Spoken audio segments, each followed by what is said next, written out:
How to Free Fire quality increase. ये क्या सुन रहा हूँ मैं। हाँ गाइस, आज हम फ्री फायर क्वालिटी का ट्यूटोरियल देने वाले हैं। बिल्कुल जोरो एफएफ, बेनॉक्स एफएफ, हाकाई टीवी की तरह क्वालिटी का ट्यूटोरियल देने वाला हूँ, पीसी की तरह नेक्स्ट लेवल क्वालिटी के। तो मैं पहले वीडियो के लिए थोड़ा माफ़ी चाहता हूँ मेरा वॉइस रिवील करने के लिए, तो थोड़ा के बोल रहा हूँ मैं। और पहले रिव्यू देखो फिर स्टार्ट करते हैं, चलो।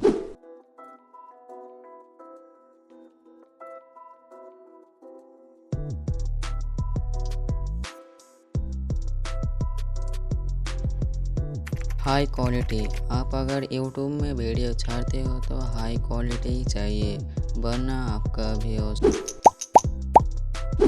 ज़्यादा नहीं आएगा। तो आपको वीडियो छाड़ने के बाद 4K एंड 2K ऐसे छाड़ना होगा। Step 2, quality edit. आप अगर वीडियो में क्वालिटी चाहते हो तो बहुत सारे ऐप हैं, यानी कि कैपकट, कैंग मास्टर और भी कई सारे ऐप।